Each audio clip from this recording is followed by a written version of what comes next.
Hey everyone, welcome back to Simple Charm Living. Today I am going to be demonstrating different rings for you. There's different reasons why you would want to wear a fake engagement or wedding ring. Typically it would be because you want to go on vacation, don't want to take your ring. It could be because your ring is in the shop or your ring got lost or it just doesn't fit anymore, so you want to wear something else during the meantime, especially when you go out on, out to town or going to a restaurant and you don't want to wear it, or maybe going to the beach or the pool, whatever it may be. And so I'm going to show you just different things with that. I saw like a whole bunch of them and I needed to find the right one that looks similar to my ring and not something that looks fake. So here's my wedding ring. The band is separate from, like, it has the groove in there just because my wedding ring itself, the engagement ring, when you put it together, this shows more flush, whereas if it was a regular wedding band, I could not do that. I am someone that likes to keep things not so like gaudy or fake looking, so I bought a whole bunch of different ones to try on so I could show you, and also me, to show myself what I would want for a travel ring. So this is one of the ones that I found at Amazon. This is a 1 carat, and they both have that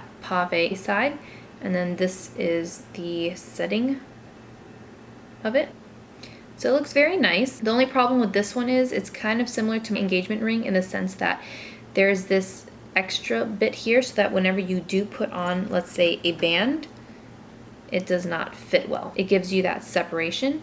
If you like that separation, that's fine, but for those of you who don't like that separation, you will have to find some kind of band that has a contour so that it fits it better. And not just any contour either, because my wedding band has a contour, but this also shows a separation. So you have to find another one that has a more prominent contour than this one. And it comes in this nice box.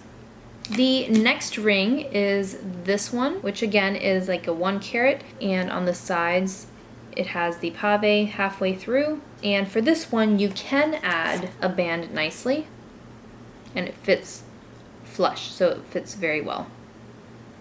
This band was also purchased at Amazon, and these work perfectly together. This is actually the set that I will be keeping for sure, just because I took it to my trip to Jamaica. They worked perfectly, and it looked very realistic, did not turn green or anything after being in the pool, after being in the ocean, washing my hands. It worked out perfectly. So this is definitely a keeper. Both of them came in a respective box that could be used if you wanted to give it to someone. The next one is this wedding band. This one is slightly larger than the other one, and this one is actually very beautiful looking. I prefer this wedding band over the other wedding band that I showed you because it's a little larger, it looks a little nicer.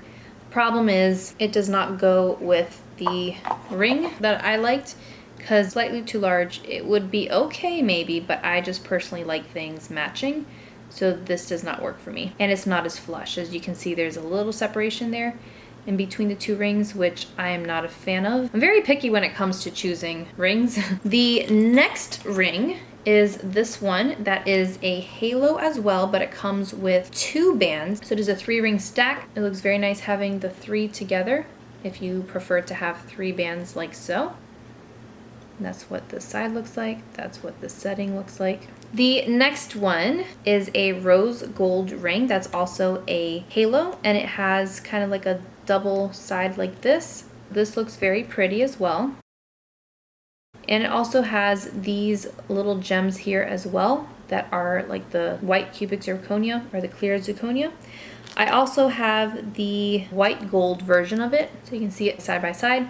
The only difference is this one has pink gems here, but they are both the same ring. I personally prefer the rose gold a little better just because it's prettier. It gives it a different look, which is nice. The white gold is nice too. I did get a band that I thought would look nice with it. It is pretty much like a braided ring like this, like a twisted rope with the cubic zirconias all around it. So I thought that would look nice with this ring, and it may. And I also got the version of the silver one, so you can see how that looks like.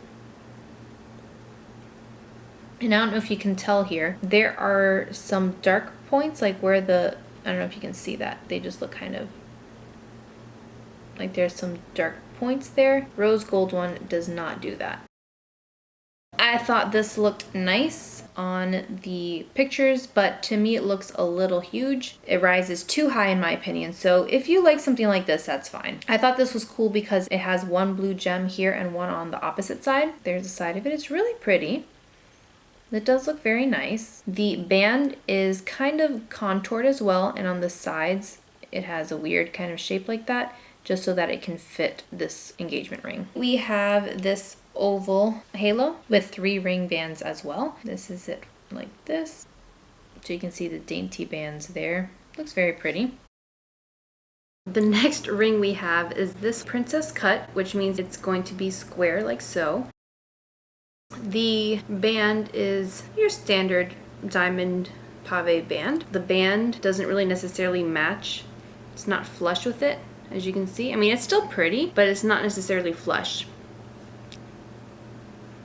The next one I saw is a series of different ones. This is kind of like an oval with a halo around it. This is a rose gold ring. So this ring is very delicate but very classic and vintage looking, and it has pave on the side. Again, a very thin ring.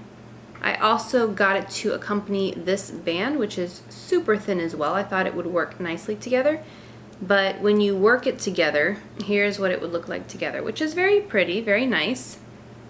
Not my personal taste, but it does complement it well. And I bought a second one just to see what it would look like if there was both on it, like so. You can see from the side that that's what it would look like. So you can see how thin the bands really are. They're very tiny. And that's it separated. On its own, rose gold looks very pretty. It is a very delicate ring if you wanted to just have one. I also picked up the white gold version because I wanted to see what it would look like with my wedding ring, just for fun, just to see. You can't really see it unless you see it from the side. Like, you notice something, but it's not particularly present that you can see it. You have to really look for it. I think it would look better for a ring like so. It frames it more, it looks a little nicer, I think. This is what it would look like with the rose gold option, with still the white gold ring. That was a lot of rings. Hopefully you were able to find something that you liked from this mix. I will put the links for them down below so you can see them. But I just wanted to show you kind of what I thought looked nice on the internet. If you like this video, go ahead and give it a thumbs up. Let me know in the comments below what is your favorite ring. So if you have any other ideas that you would like for rings, you can go ahead and check them out on Amazon. These just happen to be the ones that looked most realistic to me. The picture is totally different than what it looks like in person. So hopefully you guys enjoyed this video, and I will see you in my next video.